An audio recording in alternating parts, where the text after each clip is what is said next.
Hermano Jorge Medina nuevamente. Dios le bendiga.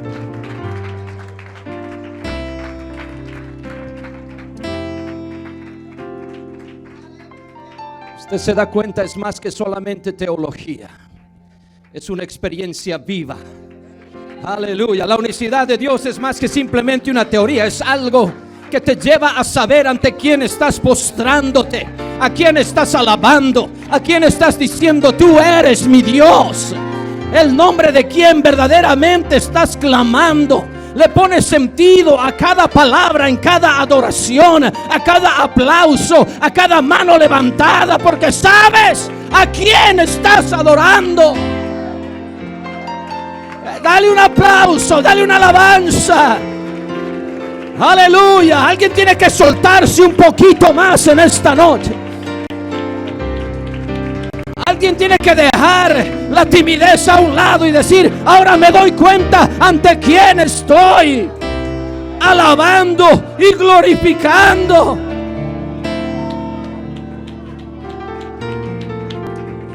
Aleluya. Mamá.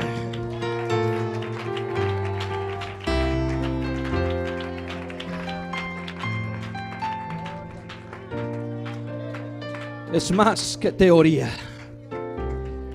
Me acuerdo todavía cuando la primera vez que allá en Bolivia tuvimos una serie de estudios teníamos un instituto local en la iglesia y comenzamos a estudiar la unicidad de Dios. Y me acuerdo la primera vez que el Espíritu de Dios descendió sobre nosotros mientras estudiábamos que Dios es uno.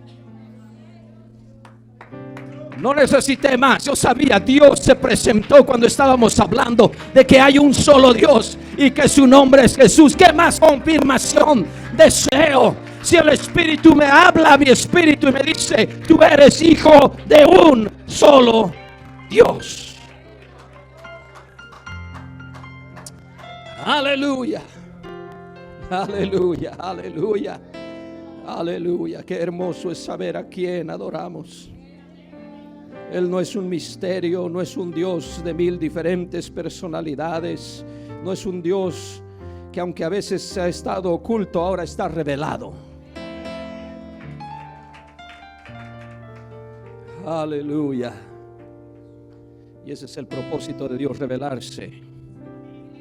Se ha revelado a través de títulos, y se ha revelado a través de su nombre, y se revela a través de su espíritu, y se revela a través de su palabra. Él quiere darse a conocer. Él quiere que conozcamos a quien verdaderamente adoramos. ¿No le dijo eso el Señor a la mujer samaritana? Ustedes adoran lo que no saben, nosotros adoramos lo que sabemos, porque la salvación viene de los judíos. La salvación viene del Shema. Gloria al Señor Jesucristo. Levante sus manos una vez más. Pida revelación en este momento. Señor, háblanos un poco más. Háblanos un poco más. Quita dudas, quita toda telaraña que todavía permanece de doctrinas que tal vez habíamos aprendido. Quita todo eso y danos palabra, danos revelación.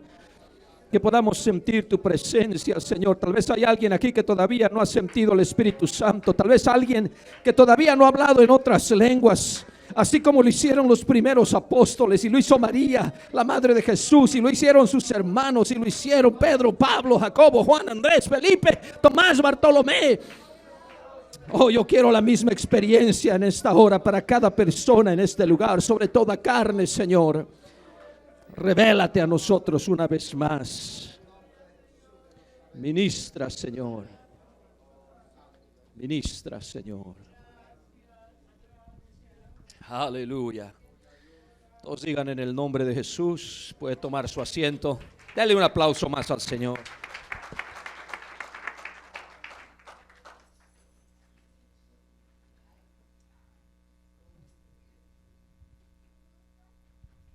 Vamos a comenzar con la sesión de preguntas y respuestas. Amén. Y tenemos más preguntas que tenemos tiempo para dar respuestas, pero vamos a pasar tal vez algunas un poco más rápido que otras. y varias preguntas fueron dadas en inglés y asumo son nuestros jóvenes preguntando y eso me gusta. Aleluya, me encanta cuando los jóvenes tienen preguntas. Y padres, sea paciente con esas preguntas, aleluya. Yo sé que comienzan a los 2 años y nunca terminan.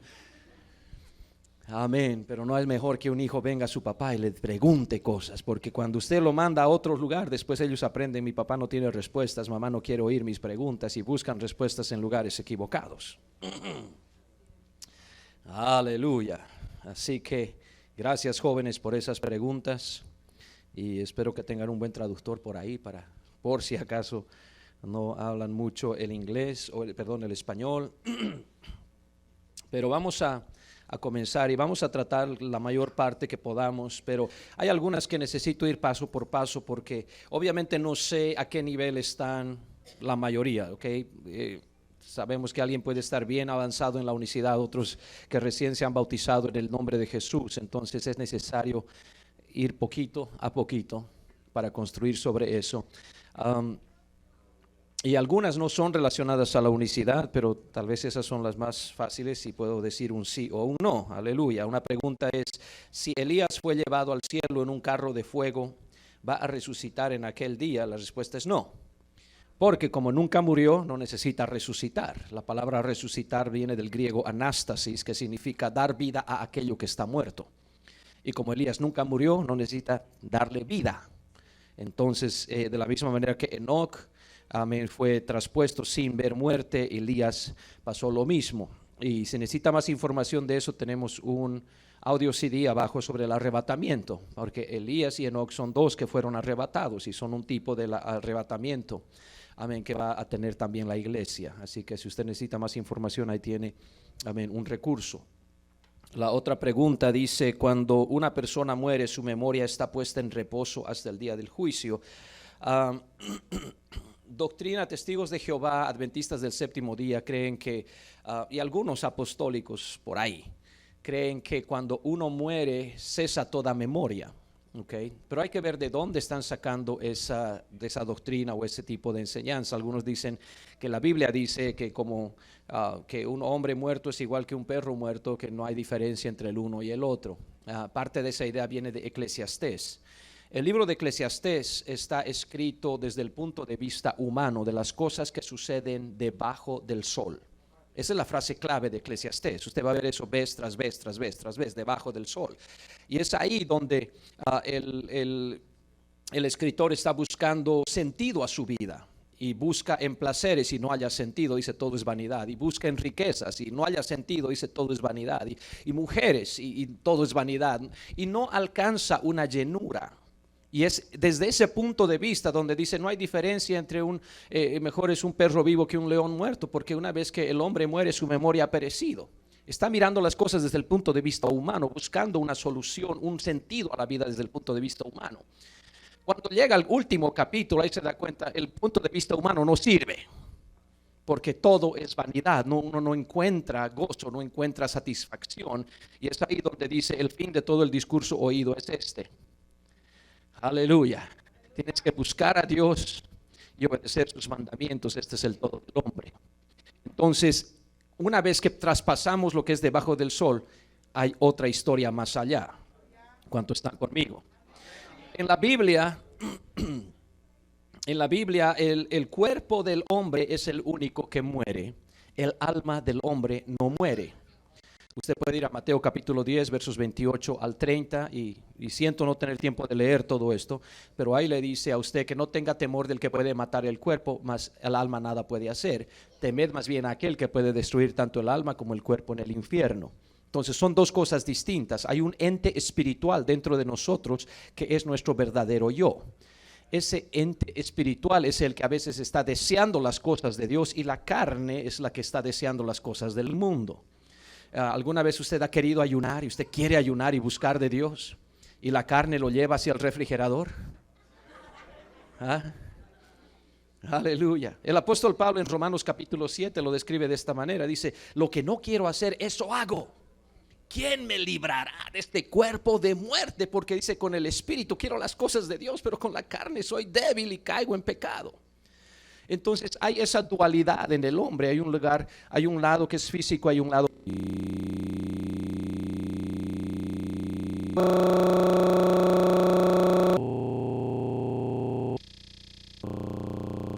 que lo dio. Hay una dualidad. Entonces, el cuerpo, se dice que el cuerpo muere o el cuerpo duerme, porque alguna vez ha visto un muerto, parece que está durmiendo. Y eso es una promesa de que va a haber una resurrección. Por eso es que Jesús, yendo a despertar a la muchacha, dice, duerme. Y luego le dice, Talita Kumi, niña, te digo, levántate. Estaba muerta, sí, pero estaba como dormida. ¿Por qué? Porque en eso mismo se nos da la promesa de que todos aquellos que mueran un día van a volver a despertar. Pero nunca se dice que el alma duerme. Siempre es el cuerpo. El cuerpo va a la tumba, el alma va al Hades o al Seol. Y si usted es creyente, después de la resurrección de Cristo, el alma va a la presencia de Dios directamente. ¿Ok? Entonces, hay mucho para dar ahí. Teníamos una serie, ya se acabó, al otro lado de la tumba. Tenemos todo un CD donde analizamos qué pasa con el alma, dónde va, cómo es todo esto, cómo era antes de la resurrección, cómo es después de la resurrección de Cristo. Amén, y todo eso. Así que si conoce a alguien que lo compró, puede pedirle que le preste. No haga copias, aleluya.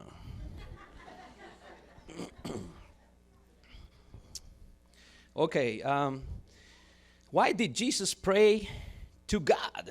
¿Por qué Jesús oraba a Dios? Muy buena pregunta. Y la respuesta es que Jesús no era ateo. Él creía en Dios. Esta es la situación.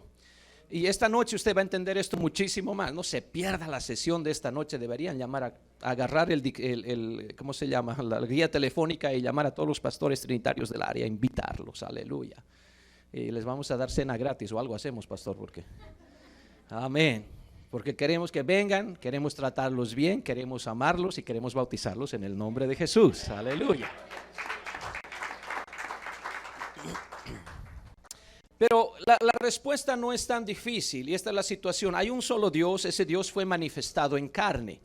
Como hombre, Él tenía que experimentar todo lo que usted y yo experimentamos. Porque esa era la necesidad de que Él pasara como hombre, porque como hombre tenía que redimirnos a nosotros. Si pudiera habernos redimido como Dios, Dios hubiera venido como espíritu y no hubiera manifestado en carne. Entonces, como hombre, Él tenía que experimentar todo lo que usted y yo experimentamos. Experimentó hambre, experimentó cansancio, Él necesitaba dormir, Él necesitaba tomar, tuvo sed cuando se sentó al lado del pozo de Jacob para hablar con la mujer samaritana. Entonces, Él sintió todo lo que un hombre siente, sintió el dolor de perder un ser amado cuando su primo Juan el Bautista fue asesinado. Él sintió dolor y se apartó por un momento de la gente para sufrir. Lloró afuera de la tumba de su amigo Lázaro. Entonces él tenía sentimientos. Usted dice, no, Dios no puede llorar. ¿Cómo va a llorar Dios? ¿No? ¿Cómo puede Dios cansarse? ¿No dice la Biblia, Dios no se fatiga con cansancio? Dios no, aquí no se adormecerá ni dormirá el que guarda a Israel. Entonces, como Dios, Él no se cansa, como Dios no tiene hambre, como Dios no tiene sed, como Dios no necesita orar, es Dios. Pero como hombre tiene que experimentar todo lo que usted y yo experimentamos, incluyendo la necesidad de buscar la presencia de Dios. Si tenía hambre y necesitaba comer para vivir, también necesitaba orar para tener comunión con Dios. Entonces, como hombre, era hombre en todo el sentido de la palabra. Y eso es muy, muy importante entenderlo. ¿Okay? Entonces, no me sorprende que Jesús, orara a Dios. Ahora, si asumimos que la doctrina de la Trinidad es verdad y decimos Jesús es Dios Hijo y Dios Hijo estaba orando a Dios Padre, ahí tenemos un problema porque Dios por definición no necesita orar. Un Dios que necesita orar ya no es Dios. Entonces Dios el Hijo ya no sería Dios, ya no tenemos Trinidad, teníamos solamente Dios el Padre y Dios el Espíritu Santo. ¿Cómo puede un Dios orar a otro Dios? Si Él es todopoderoso, no necesita pedirle a nadie.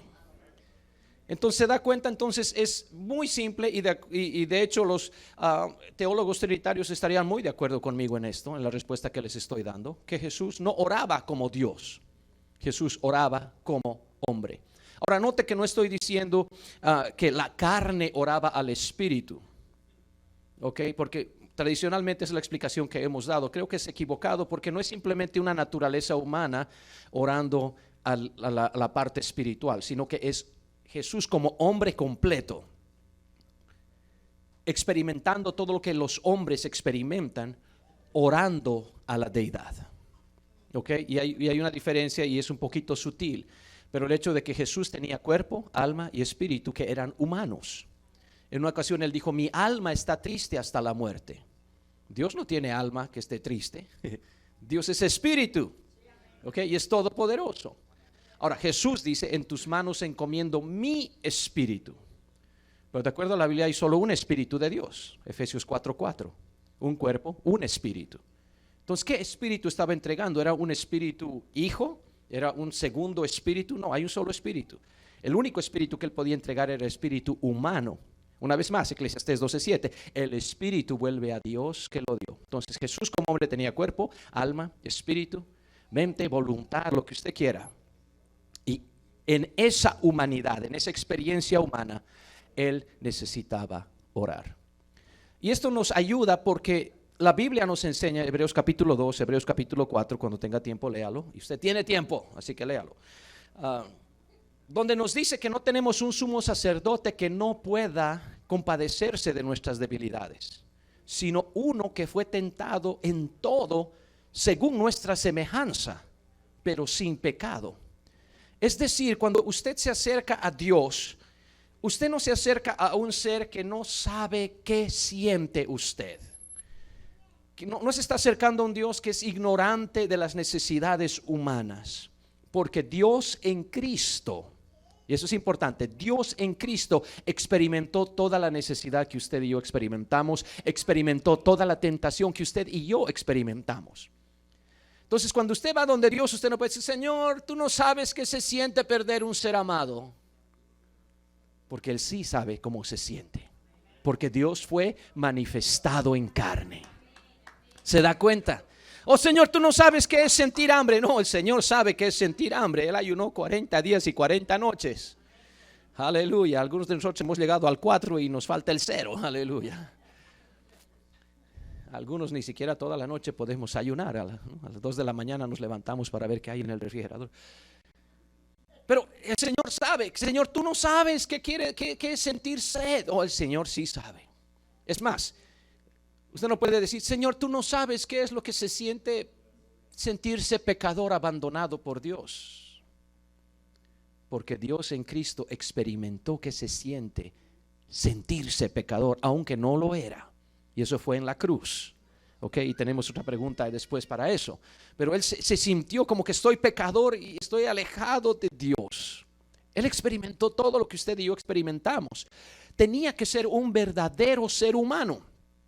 Un teólogo, creo que era en la Edad Media, lo puso de esta manera: lo que Jesucristo no adoptó de nuestra naturaleza humana no puede redimirlo.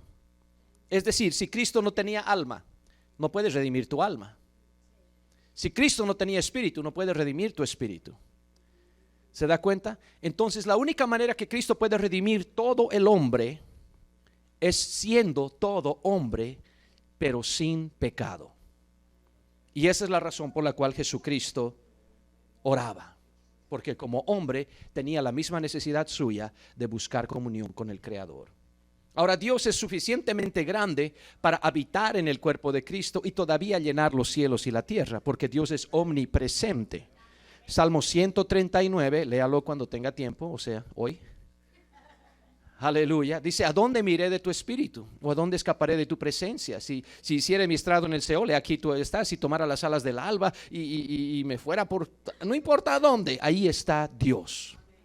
Ok, entonces Dios estaba en Cristo, estaba fuera de Cristo, y Cristo como hombre necesitaba esa comunión con Dios. Y eso es importante entenderlo. Y una vez más, no estoy diciendo algo que los teólogos van a estar en desacuerdo. Muchos teólogos trinitarios van a decir exactamente lo que acabo de decirle. Ok, los que saben bien la Trinidad no van a cometer ese error de decir el Hijo oraba, por lo tanto es Dios Hijo. Le van a decir no, Dios no necesita orar, el hombre necesita orar. Entonces la explicación unicitaria es muy superior a la que generalmente la gente da con relación a eso. Amén. ¿Qué explicación le dan cuando Jesús es bautizado y se escucha una voz y desciende una paloma sobre él? Y ese es el bautismo de Jesús. Por si la explicación que le doy ahora es muy corta, tenemos un estudio en el internet de nuestra página que usted puede escucharlo gratuitamente cuando usted guste. Simplemente entre ahí, vaya podcast, P-O-D-C-A-S-T. Amén. Y hay todo un estudio de 15 minutos solamente con relación a esta pregunta. Amén. El bautismo de Jesucristo. Se encuentra en los evangelios y obviamente nosotros podemos ver, especialmente en Juan capítulo 1, y estoy tratando de apurarme con esto porque tenemos bastantes preguntas.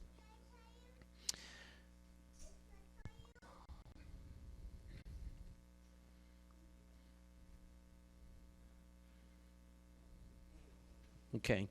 Juan capítulo 1, verso 32, también dio Juan testimonio diciendo, vi al Espíritu que descendía del cielo como paloma y permaneció sobre él, y yo no le conocía, pero el que me envió a bautizar con agua, aquel me dijo, sobre quien veas descender el Espíritu y que permanece sobre él, ese es el que bautiza con el Espíritu Santo. Entonces está describiendo cómo era cuando él bautizó al Señor Jesucristo.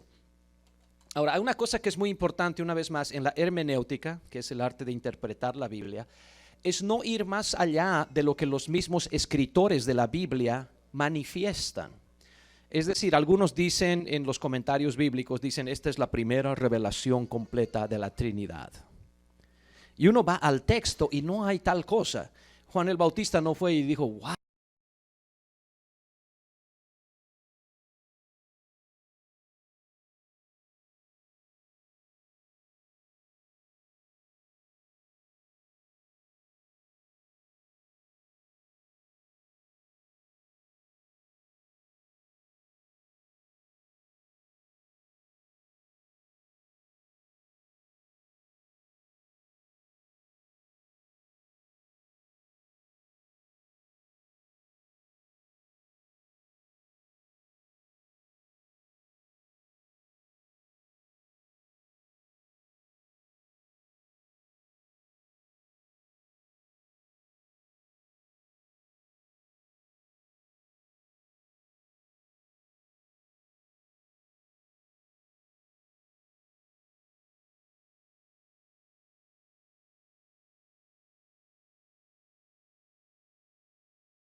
En esta tarde aquí, Dios se manifestó y sintió usted el Espíritu de Dios.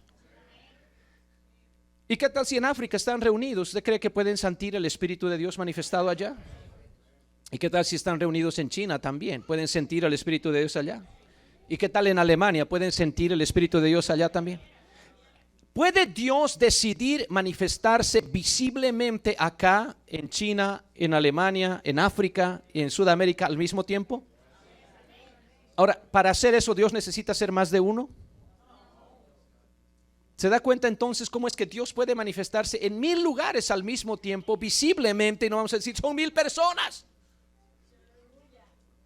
Es un solo Dios, pero es todopoderoso. Entonces cuando limito a Dios estoy haciendo, no, Dios es tan chiquito que no puede manifestarse de varias maneras. Ok, ahora voy a volver a esto, pero si usted va a Hechos capítulo 2, cuando llegó el día de Pentecostés estaban todos unánimes juntos y de repente vino del cielo un estruendo. Todos digan estruendo.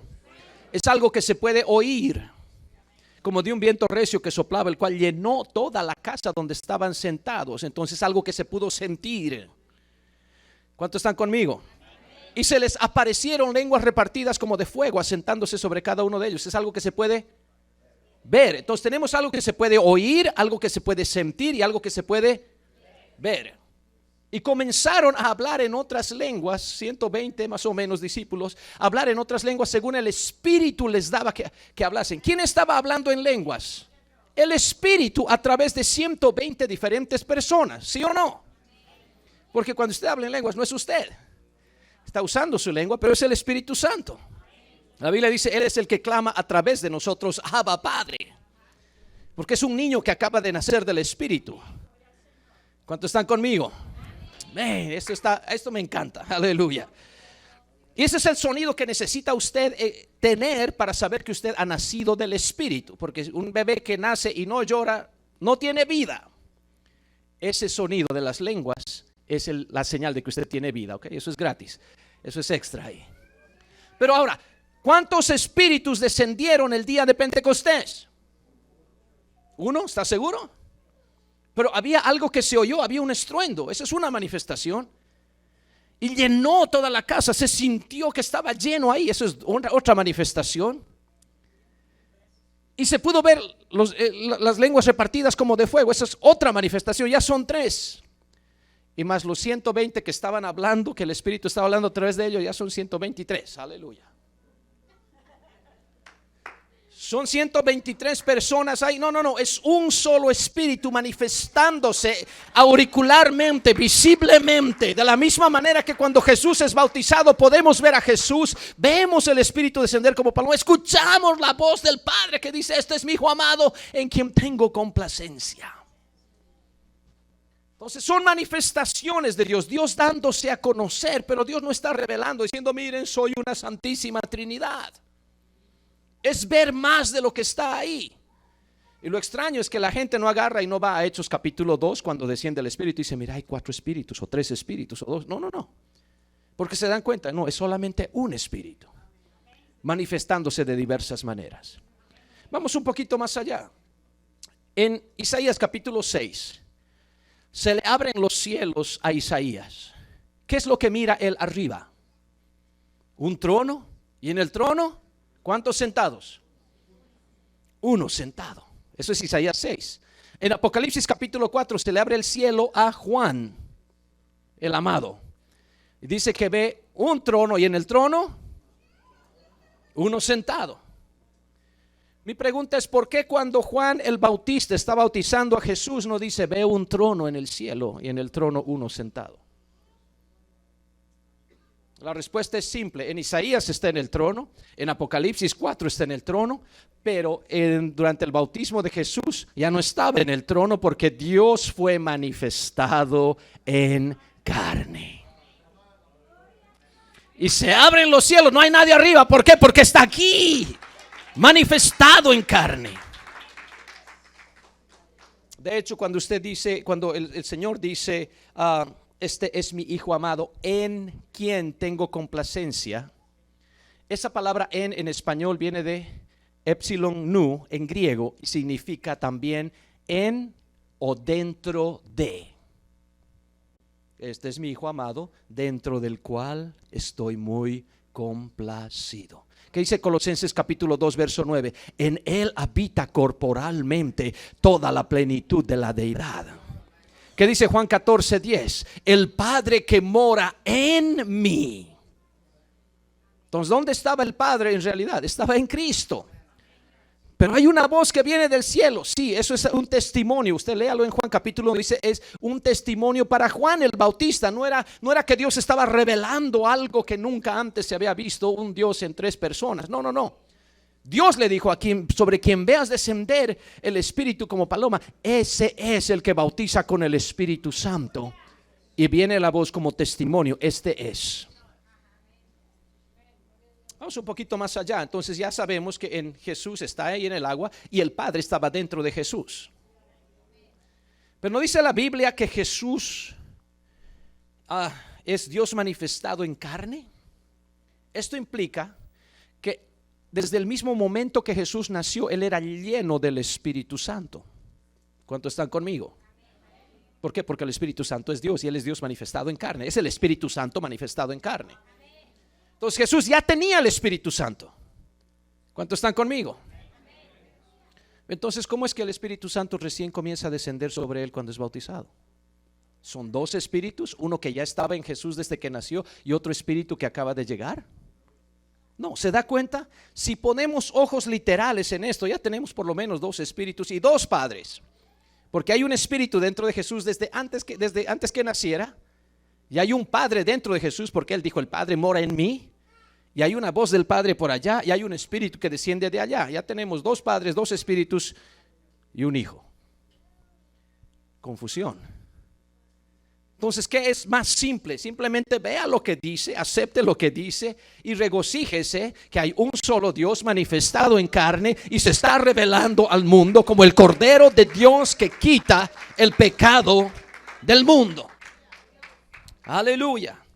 Y es entonces que podemos nosotros simplemente decir, no, eso no revela ninguna Trinidad. De hecho, eso revela una vez más que hay un solo Dios y que es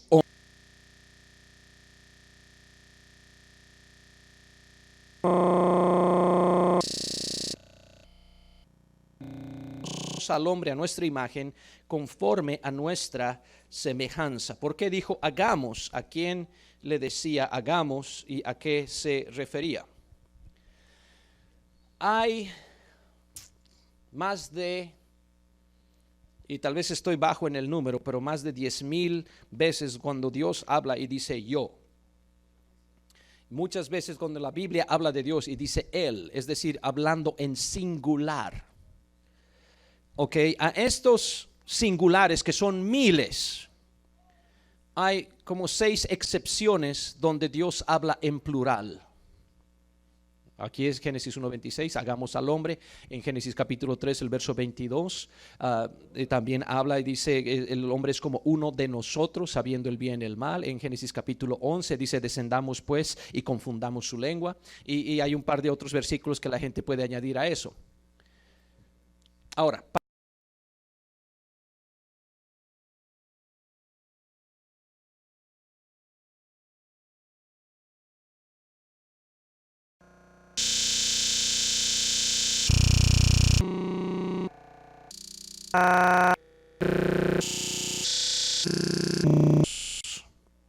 ¿cuántos están conmigo?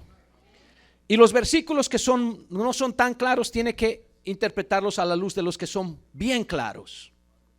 ¿Ok? Y entonces, ya que Dios vez tras vez está tratando de demostrar que Él es solamente uno, ir a este versículo y decir entonces, mira, hay más de uno.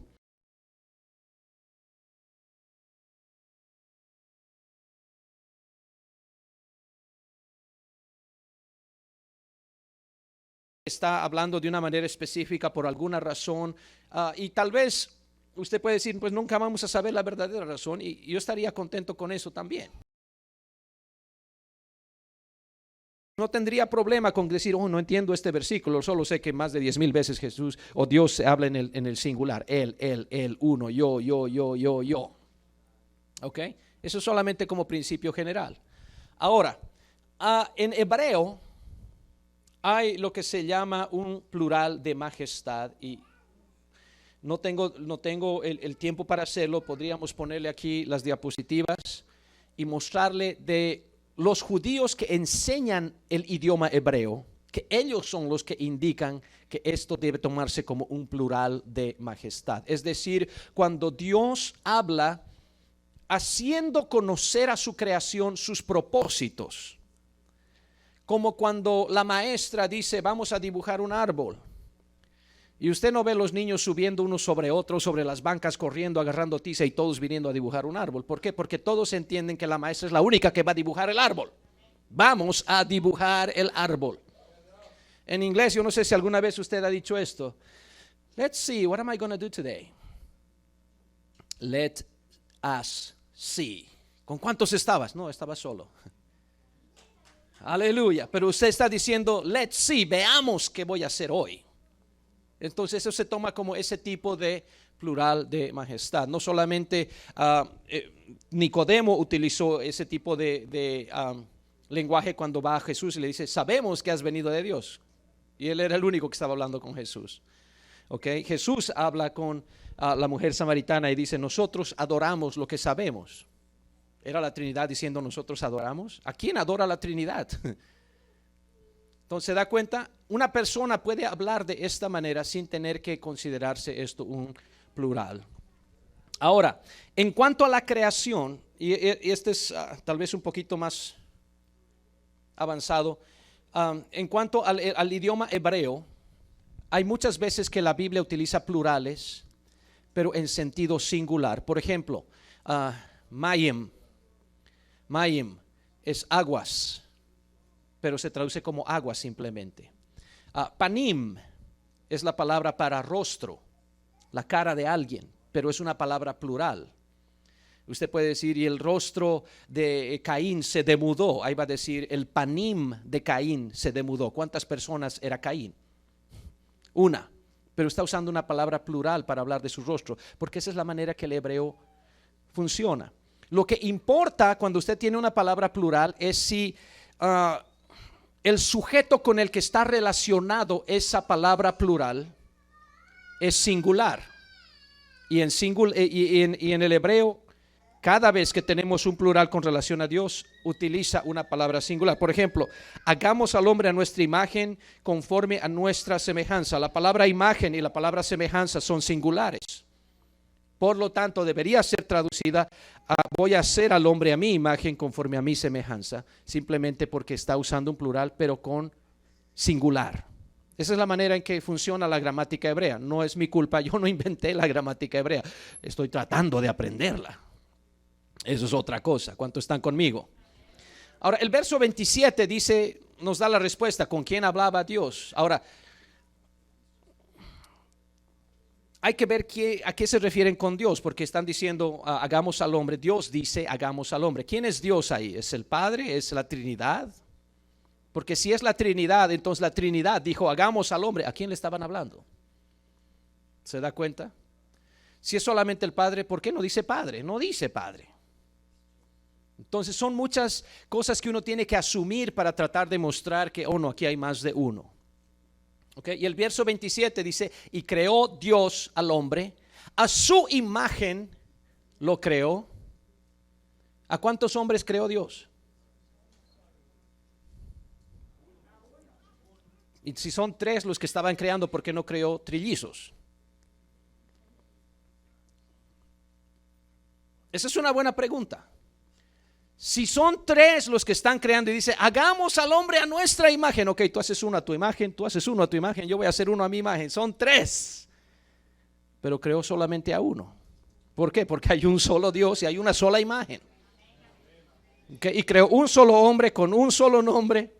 Y entonces eso nos demuestra que Dios es solamente uno. Entonces, cuando hablamos de estos plurales, hay varias maneras de explicarlo y ciertamente todas son verídicas. Y si usted quiere más detalles con relación al hebreo, podemos darle más detalles. Simplemente mándeme un correo electrónico y podemos hacerlo. Entonces, un solo Dios creó al hombre. Malaquías capítulo 2 y el verso 10. Malaquías 2:10 dice, no nos ha creado un mismo, no tenemos todos, dice, un mismo Padre. ¿No nos ha creado un mismo Dios? Entonces, eso es armonizar las escrituras con las escrituras. ¿Ok? Y una vez más, Malaquías 2:10, anótelo, porque eso es para mí simple. ¿Cuál es el Dios que nos creó? El Padre. ¿Por qué? Porque en ese tiempo todavía no existía el Hijo. ¿Ok? El Hijo tuvo un principio en el vientre de María. Antes de eso no había Hijo. ¿Ok? El Hijo es el hombre que nació por obra del Espíritu Santo. Entonces, espero que eso esté claro. La siguiente pregunta viene de Primera de Juan, capítulo 5.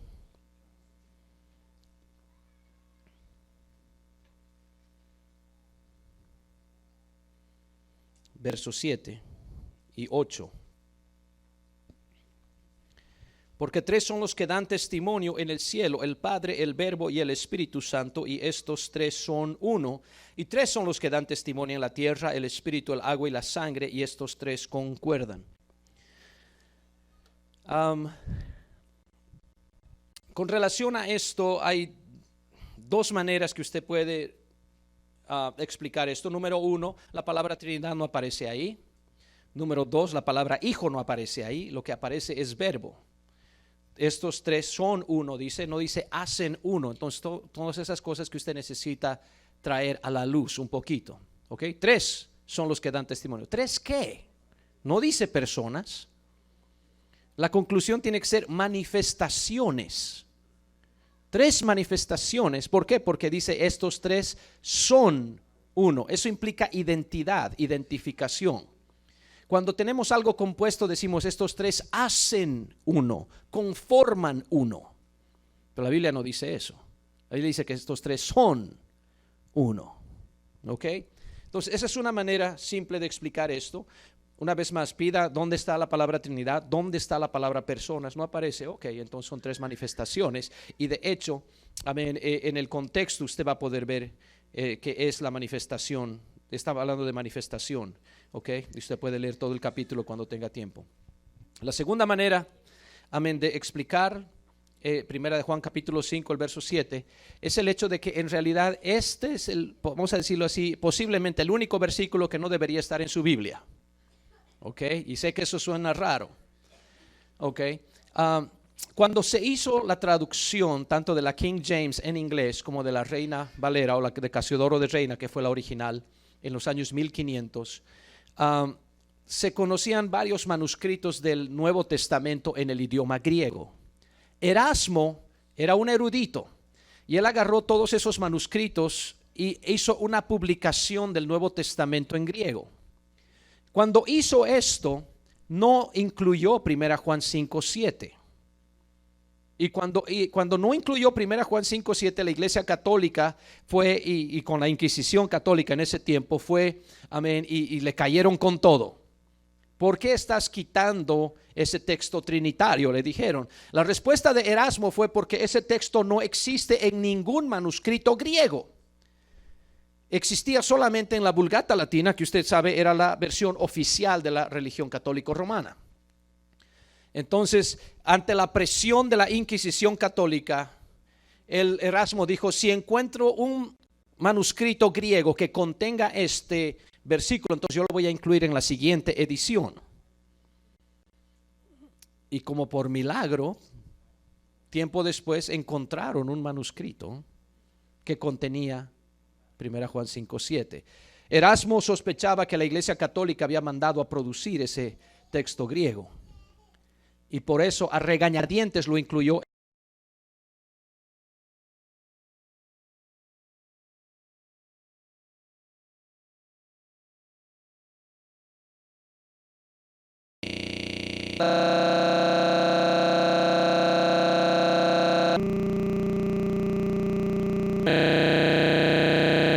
No ser que sea la del nombre, pero lo único que hemos hecho es añadirle estudios bíblicos, no hemos retraducido todo eso.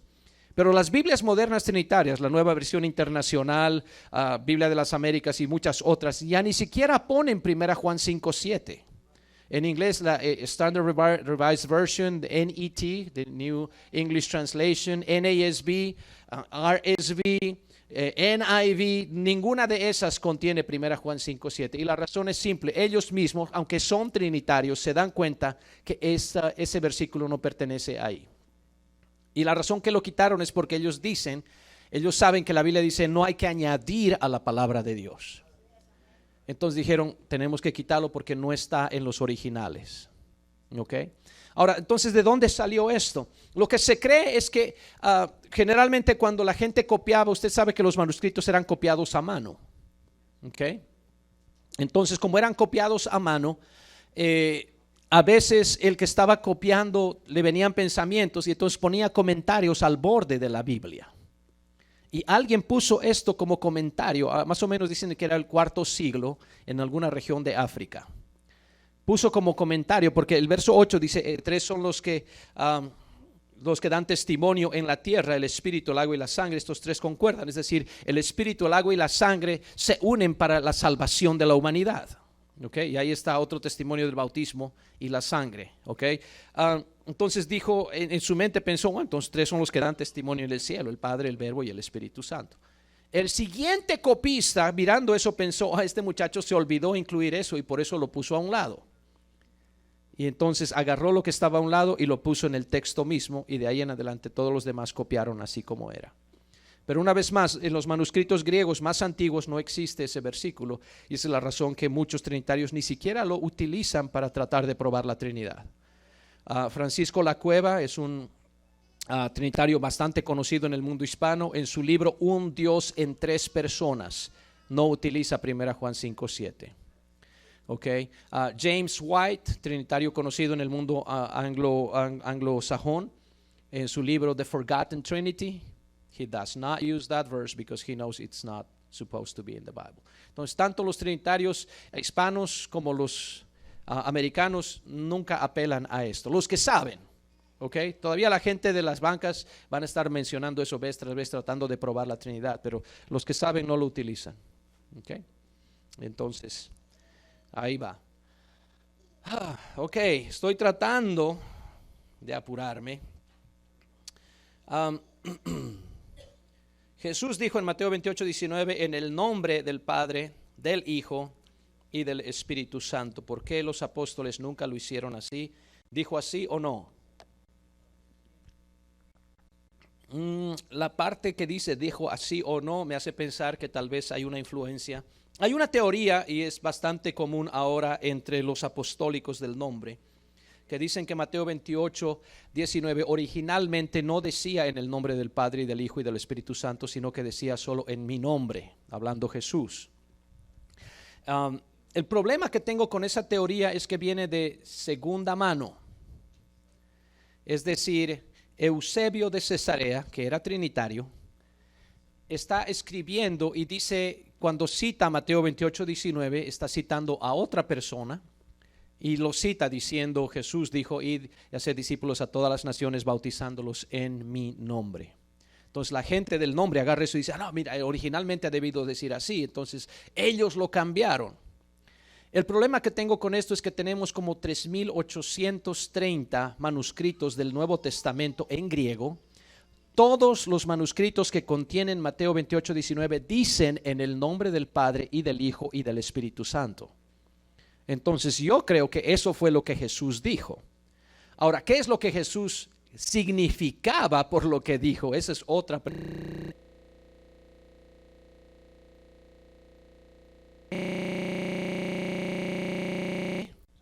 Pero luego no da el nombre. Dice del Padre y del Hijo y del Espíritu Santo. Entonces, como no da el nombre, lo que los apóstoles hicieron fue buscar cuál es el nombre del Padre y cuál es el nombre del Hijo y cuál es el nombre del Espíritu Santo. ¿Ok? Porque Padre, aunque puede ser utilizado como nombre, en este versículo no es nombre. ¿Ok? Porque si no diría en el nombre Padre, Hijo, Espíritu Santo. Pero no dice así, dice en el nombre del Padre y del Hijo y del Espíritu Santo. Todo lo que viene después de del es conocido como una frase preposicional. It's a prepositional phrase. Anything after, in the name of. Of is a preposition. Anything after that is a prepositional phrase. It is not the subject of the sentence. ¿Ok? No es el tema, no es el sujeto de la oración. ¿Cuál es el sujeto de la oración? La oración se centra en el nombre. Entonces tenemos que encontrar el nombre del Padre, el nombre del Hijo, el nombre del Espíritu Santo. ¿Ok? Una vez más, en esta situación, Padre, Hijo, Espíritu Santo no son nombres, son títulos de relación, son manifestaciones, son oficios que Dios realiza. ¿Ok? Y entonces tenemos que buscar cuál es el nombre. Y cuando analizamos el contexto, desde el verso 18 en adelante, Jesucristo es el tema central de todo ese pasaje. Él es el que se le aparece a los discípulos. Él es el que les dice, amén, que vayan y bauticen en el nombre del Padre y del Hijo, enseñándoles que guarden todas las cosas que yo os he dicho. Y aquí yo estoy con vosotros todos los días hasta el fin del mundo. Todo es yo he resucitado, yo los envío, mis mandamientos, yo estoy con vosotros. Y la única parte donde difiere de eso un poco es donde dice en el nombre del Padre y del Hijo y del Espíritu Santo. ¿Ok?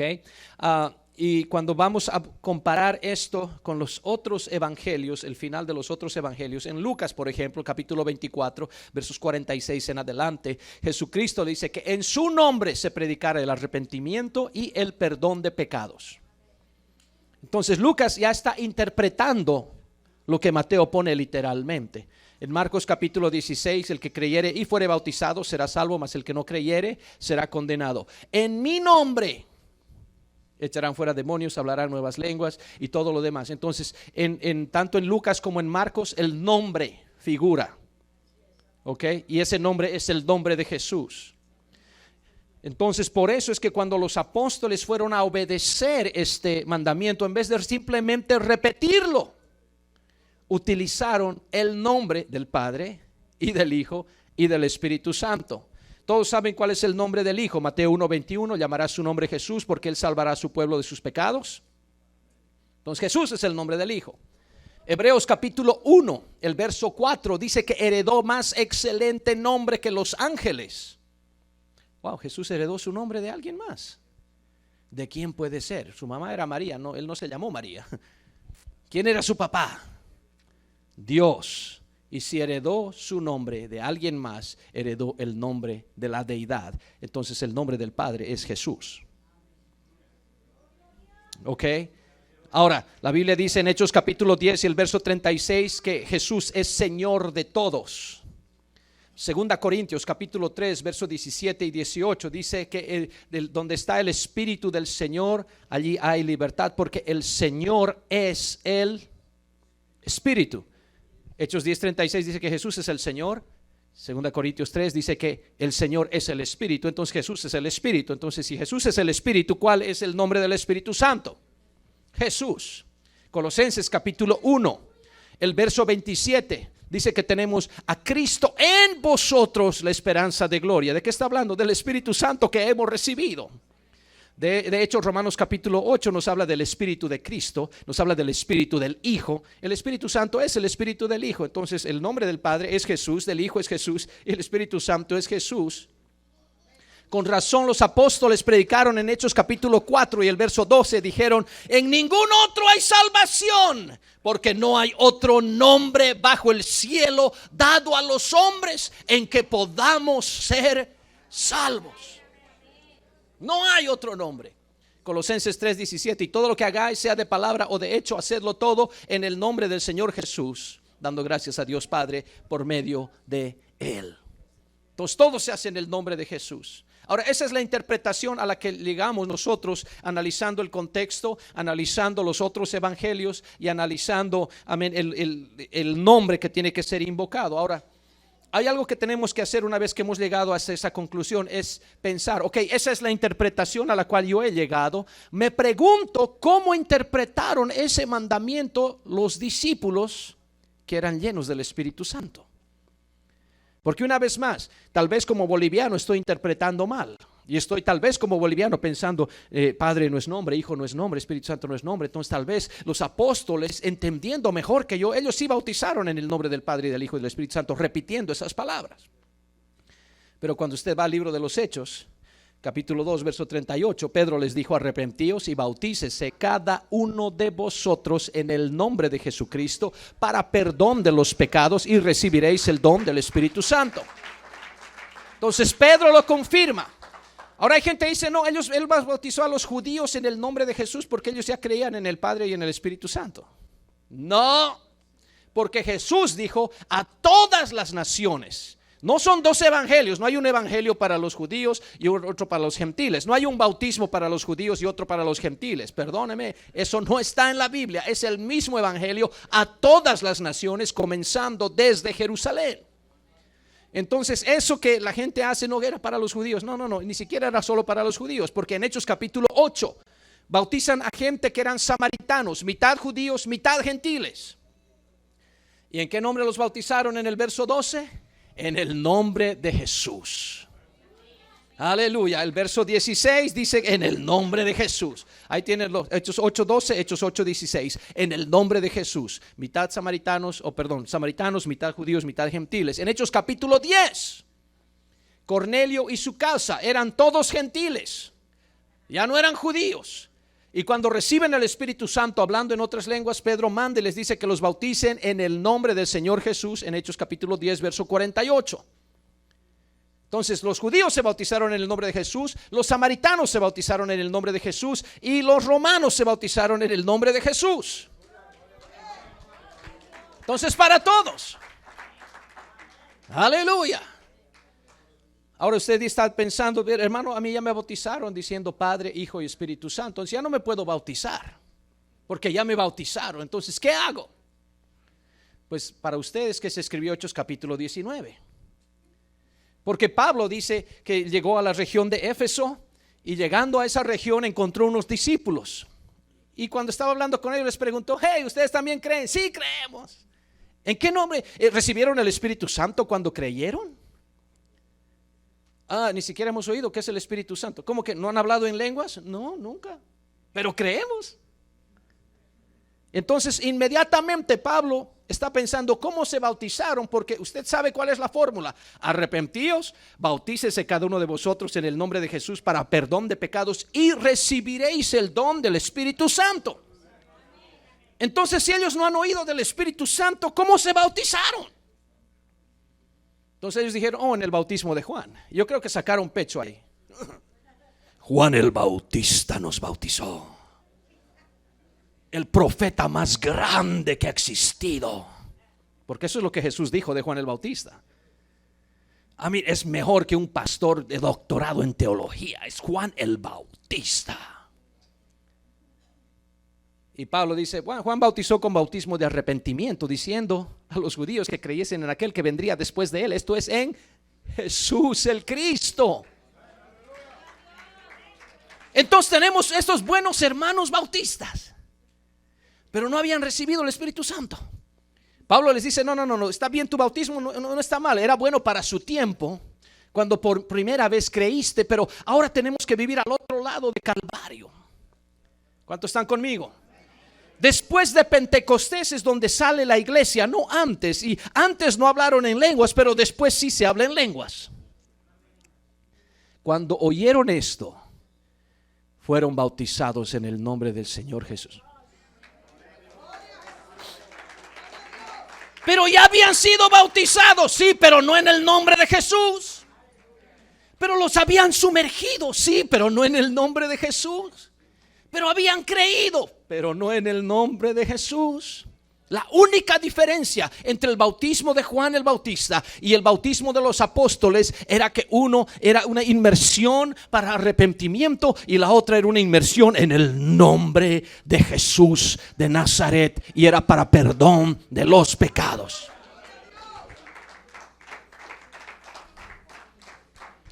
¿Y qué pasó después que fueron bautizados? Pablo impuso las manos sobre ellos y comenzaron a hablar en otras lenguas según el Espíritu les daba que hablasen. ¿Puedo decirlo de esta manera? Los bautistas se convirtieron en pentecostales. Aleluya. Gloria al Señor. Y ahí está, Hechos 19, versos 1 al 6. Entonces los judíos en el nombre de Jesús, samaritanos en el nombre de Jesús, gentiles en el nombre de Jesús y los creyentes de otras iglesias en el nombre de Jesús. Aleluya. Y aún el mismo apóstol Pablo fue bautizado en el nombre de Jesús. Ahora yo no sé de usted, tal vez usted esté conforme con su bautismo. Yo prefiero ir a la Escritura. Aleluya. Y aún a Pablo, que era un rabino, vino un creyente común y corriente, Ananías, y le dijo, Pablo, ¿por qué te detienes? Levántate, bautízate, lava tus pecados invocando su nombre. Y Pablo fue bautizado en el nombre de Jesús. Aleluya. Hechos capítulo 22 y el verso 16. Póngase de pie conmigo, por favor. Entonces toda esa evidencia me muestra que la interpretación que le doy a Mateo 28, 19 tiene autoridad apostólica. No es solo Jorge Medina, también es Pablo, también es Pedro, aleluya, y también es Felipe. Y todo el Nuevo Testamento dice exactamente lo mismo. Aleluya. Y si quiere más información sobre el bautismo, tal vez tenemos todavía algún material, y el porqué de las hierbas amargas, todavía tenemos un par de videos si quiere un poquito analizar eso de la sangre y el nombre y todo eso. Y siento no poder llegar a todas las demás preguntas. La de Elí, Elí, lama sabactani, tenemos el video disponible. Dios mío, ¿por qué me has desamparado? Está en el video de preguntas y respuestas de la unicidad. Amén. Pero espero que esto haya sido bendición. Aleluya.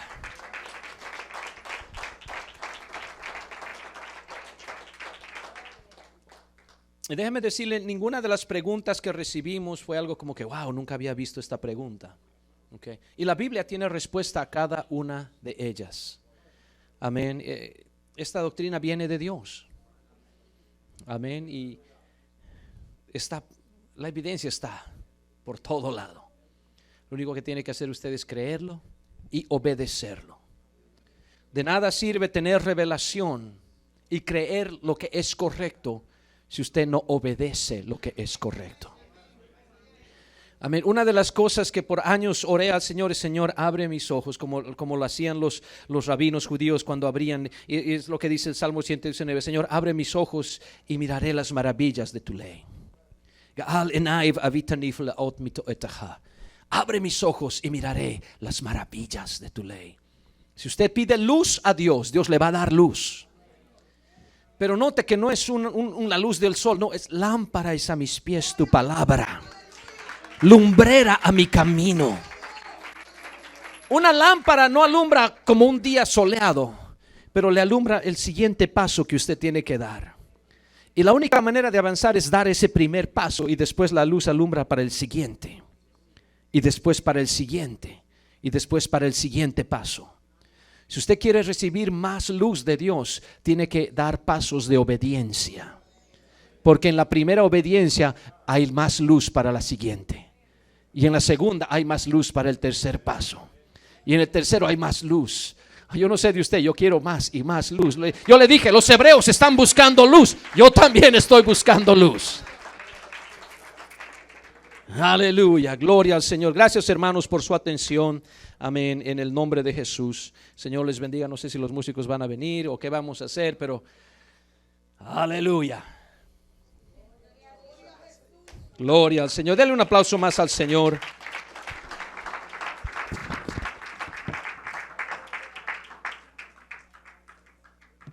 Amén. ¿Cuántos dicen gloria a Dios, hermanos? Sé que, como dice el hermano, habían muchas preguntas más, pero todas, como estábamos hablando de doctrina, él trató de contestar más que todas las que tienen con respecto doctrinal, porque hay muchas preguntas, muchas, pero hay unas que no se pueden contestar, porque la Biblia, por ejemplo, dice: derramaré mi espíritu sobre toda carne. ¿Será que lo va a derramar sobre los pollos también, sobre las gallinas que son carne? No, ¿verdad? Pero son preguntas que no están para contestarse ahorita, ¿verdad? Hay muchas preguntas que se pueden hacer, ¿verdad? Pero el hermano trató de contestar, así que por esa es la razón. Y como el tiempo se va tan rápido, y vamos a regresar a las 6 de la tarde a la enseñanza, que sin duda va a estar importantísima, así que no se la pierda en esta tarde. Vamos a orar y vamos a cantar un cántico. Señor Jesús, gracias te damos en este momento, oh Dios amado, por esta bendición, por cada una de estas respuestas. Señor Jesús, podamos estar satisfechos con cada una de ellas, Señor. Si no, Padre Santo, podamos seguir indagando, descubriendo, Padre, ya que tu palabra es luz y no nos dejará en oscuridad, Señor. Gracias te damos por tu palabra. Santo es el Señor. Amén, amén, amén, amén. Cantemos un cántico, amén, de adoración. Gloria al Señor. Quiero verte más, conocerte más y amarte más que ayer, Señor. Solo en ti está la perfecta paz, mi fuerza y mi victoria. Quiero verte más, conocerte más y amarte más que ayer, Señor. Solo en ti está la perfecta paz, mi fuerza y mi victoria. Y yo estaré confiado en ti están mis fuerzas cuando ya no puedo más. Y al final veré tu gloria, tu majestad y tu obra, tu rostro yo veré. Oh, y quiero verte más, conocerte más y amarte más que ayer, Señor. Solo en ti está la perfecta paz, fuerza y mi victoria. Quiero verte más, conocerte más que ayer, Señor. Solo en ti está la perfecta paz, mi fuerza y mi victoria. Hoy yo estaré confiado en ti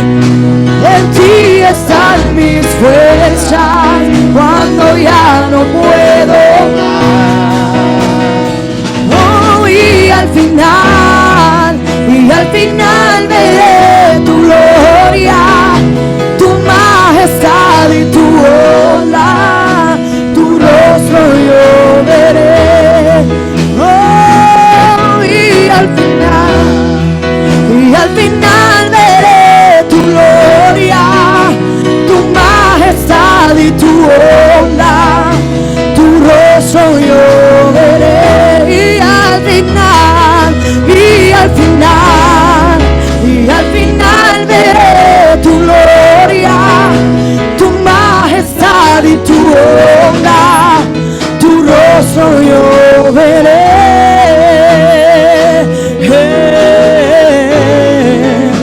Tu rostro yo veré.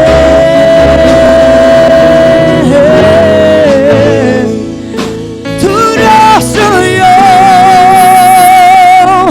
veré.